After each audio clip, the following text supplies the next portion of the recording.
Keçiral hürmetli vatandaşlarım, bilengilikçimizle başlayımız.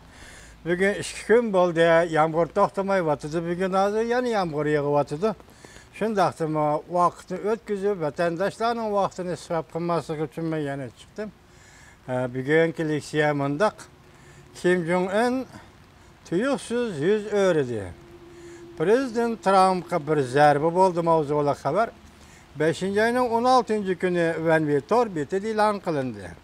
Haber mındak başladı. Şunda qarasak hürmetli vatandaşlar, bu dünya bir sahne iken bu sahnede iki xil oyun oynanır iken. Biri tragediyilik janrdaki oyunlar. Yani biri komedik şekildeki oyunlar. Olmuş dururken bir günü bu dünya sahnesi de tragediyilik oyunla oynalırsa, ertesi o dünya sahnesi de komedik oyunla oynanırken. Mesela alayla hazır Çavuşan'ın başlığı Kim Jong-un diyen 16. günü 5. ayının 16. günü Koriya ile Çavuşan ötküzüldüğün yukarı dercilikler sohbetini tuyuksuzlu bekar kıldı. Hatta şunun içinde bu bekar kılış bayanatını Taşkı İşlerinin Maun Ministeri bayanatını ne mi dedi? Hatta 6. ayının 13. günü Singapur'da ötküzüldüğün Prezident Trump ile Çavuşan'ın başlığı Kim Jong-un oturuşu sohbetini oylanış gerek dedi. Demek azı Prezident Trump ile Kim Jong-un oturuşu ötküzüldüğün sohbetini Çavuşan yeni var. Bunun ne mi deyiş gerek? Hazır dili vatkan gepler, torbetlerde, televizyelerde mesela Xitay'ın CC televizyedi, Şangan Somruk televizyesi de analizçilerin deyiş vatkan gepi bu Kim Jong-un Beijing'e işkiyetin badı, biri Dalian'ga badı, biri Beijing'e. Yani Beijing 3. ayının 25. 28. günü 3 gün ziyarette buldu. Maşı jariyanda Xi Jinping'le görüştü. Yani birisi 5. ayının 8. günü Dalian'ga ayrı bile uçup geldi. Reis Xi Jinping ile görüştü. Şunun deyin ki yılla Çavuşan'ın rehberi Kim Jong-un'la sohbet doğrusundaki meydanda özgürlük peyda olduydu. Ama bizden prezidentimiz Trump, Amerika Birleşik Ştatlarının prezidenti Trump, Reis Xi Jinping bana yaxşı iş kılıp bədi. Şundaqla Reis Xi Jinping benim yaxşı dostum, şenslik adam dep hazırgıca. Uçuğunu etqanda bir yıldan beri şundaq tekrarlap geldi. Biz ötkende sözü geldik, simizde vatandaşları şunda degen edik. Vakıtın bu Kim Jong-un degen hazır Beijing'e Dalian'ga berip kelip demiş. Zaten bu görüşüş, Xi Jinping ile görüşüş aldığımızdaki sohbetler qandaq təsir görüşsüzdür degen edik. Vakıtın sözü geldik simizde en ahırkı işki sınak, yani en ahırkı ciddi vaziyet peyda kılgıç işki ahval biri 6. ayının 13. günü Prezident Trump ile Kim Jong-un'ın Singapur'da uçuruşu ve sohbet kuruşu.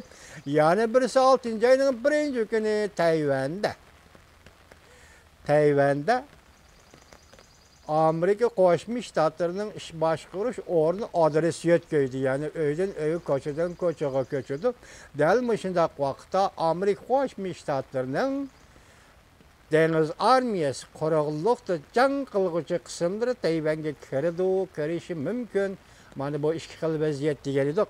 Bugün Qaraganda hazır Kim Jong-un'ın bu vaziyeti keynigi yeni velişini yani bir xil şekilde tadqiq qılıp atkan kişiler oturğu çıktı mesela Kim Jong-un özünün derdisine söhbetdeki ornunu östürüş üçün şundaq degen buluşu mümkün. Kim Jong-un özünün derdisine salafet ve kıyafetini östürüş üçün şundaq degen buluşu mümkün. Kim Jong-un belki özünün kımmet derdisi östürüş üçün şundaq degen buluşu mümkün. Bunda qiqa vaxtada yukarı kıyafeti, yukarı salafeti Singapur'da Prezident Trump ile söhbetki ottağında elbette az sol desmayı erişildiği deyiş mümkün. Hazır Kim Jong-un yak Çavuşan taraf bunun keltirip atkan birden bir sebep sen Koriya ile Amerika 11. günden başlap Çavuşan'a qartılğan hərbi manevrini elip bağdığında. Şu aralıqda özü Kim Jong-un öz ağzı bilen şunda degen idiki torbetlerge qaran vatandaşım bizden Prezident Trump bilen ötküzdüğün söhbetimizge Amerika Qo'shma Shtatlar bilan Koreya birlashib elib boradigan harbiy manevr ta'sir ko'rsatmaydi deganda, bugun nima ta'sir ko'rsatadigan bo'lib qoldi. Yana birisi yaqinda muxbir Amerika Qo'shma Shtatlar Aqsaray maslahatchisi, bexatarlik bo'yicha maslahatchisi Jon Bolton apandini muxbir ziyorat qilganda, Chavshan masalasi balki biz Liviya andisisi bo'yicha, ya'ni Liviya shakli, Liviya usuli bo'yicha bir taraf qilishimiz mumkin. Bu deganlik Liviya andisisi deganlik, Liviyada shu vaqtda atom yadro qurollar to'g'riliq suhbatlashib, Liviyada ishlangan atom qurollarining hammasini, yadro qurollarining hammasini Amerika qaytib elib kelganda, bu qatimmi Chavshandagi yadro raketa qurollarining hammasini Amerikaga yondirib kelish kerak degan ma'noda mashinaga yaqinroq bir so'z so'zildi. Buningdan Chavshan cho'chib ketgan emish. Yadrosizlashtirishning ma'nosi nima? Yadroni iskilatga qachalab qo'yib, o'qli o'rni batlab qo'yib, hamma bo'ldi atmayman, yadro sinaq qiladigan maydonni taqayman deyish bilan bu suhbat bo'lmaydi-da. Amerika Qo'shma Shtatlari bunun qanoat hosil qilmaydi-da. Qanday qanoat hosil? O'zilgisiz yadrosizlashtirish. Xo'sh, shundaq vaqtda Jungo hukumati, masalan Shi Jinping orqasida turib Kim Jong Unga aql ko'rsatgan bo'lsa, yoki yarvilak bo'laman degan bo'lsa, Shi Jinping qanday fursatdan foydalanyapti? O'rta Sharqda Isroiliya bilan Iran o'tirishga harbiy to'qinish yaratgan vaziyatdan foydalanyapti. Rais Shi Jinping qaysi vaziyatdan?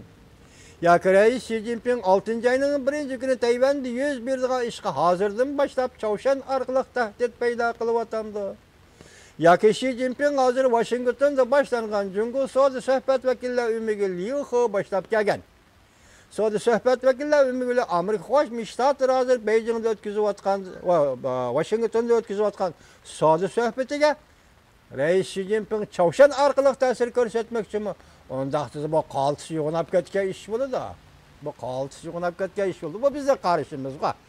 Siz biz odatdagi odamlarga vatandoshim bu vaqt bu qaltisda yo'nab ketgan bo'ldi. O'zining o'rnini qaltis yuqori ko'targan bo'ldi Jungo hukumati. Mana bu shunday vaziyat hozir yetib kelib turibdi.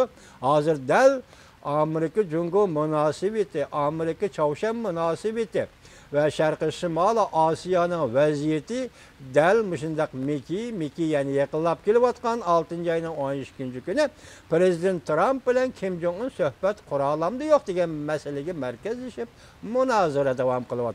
Lekin Amerika Qo'shma Shtatlarının bayanatçıları mesela Sara Sanders hanım, mesela Devlet Mahkemesi'nin bayanatçısı Nevret hanımla nəhayət eğir bes qaldı özünü tutub ve söhbətin davamlışını ümit qilamiz.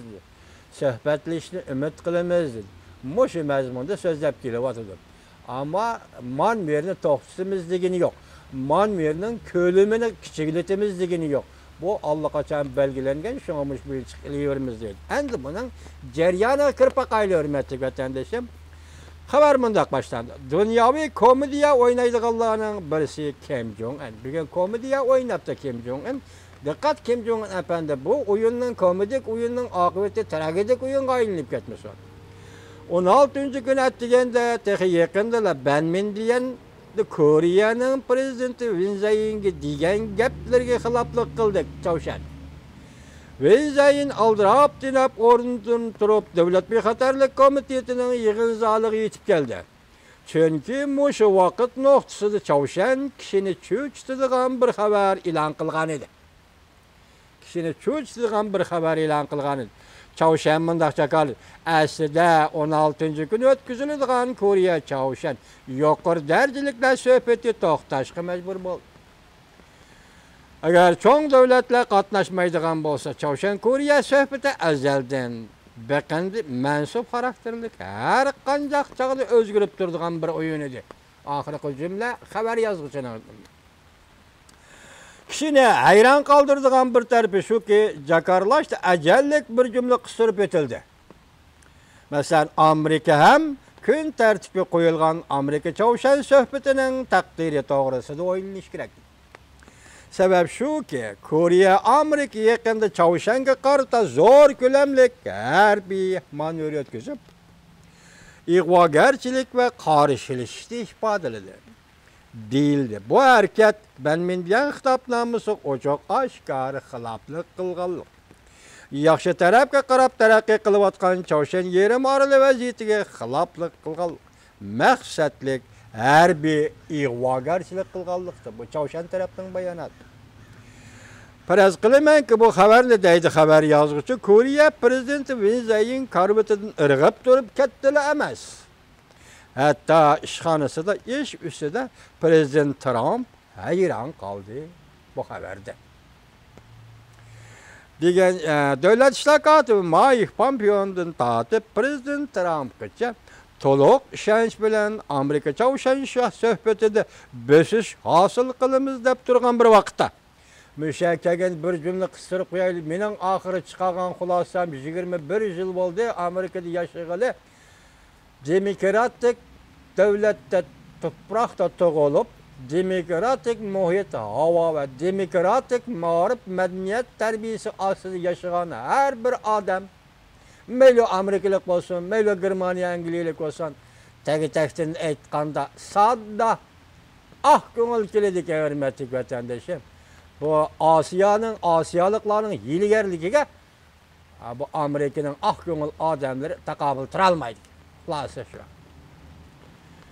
Ishonch bilan Amerika Çavşen suhbatida bosish hosil qilamiz deb turgan bir vaqtda Cumhuriyetçiler Partiyasi o'tir mezgillik saylamda diplomatik yaxshilik elib keldi deb suhbat ve suhbat o'tkazish o'rnini belgilab jakarlagan bir paytda Kim Jong-un, Çavşen'nin rahberi Kim Jong-un va'dasida turmadi. Yenib oldi hurmatli vatandoshim, yenib oldi.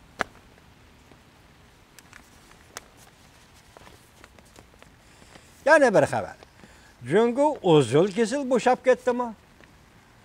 Haqiqatan davomlashtirishga bo'lmaydiganligini e'tirof qildi. Mavzuli xabar 5-ayning 15-kun Amerika ovozining Xitoy til programmasi e'lon qilindi. Xabar mundaq boshlandi.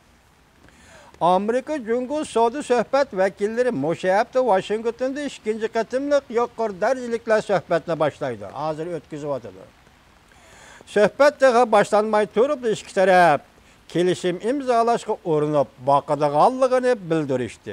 Hech bo'lmaganda murassa madara qilishni o'ylashdi. Savdo tijorat sohasida.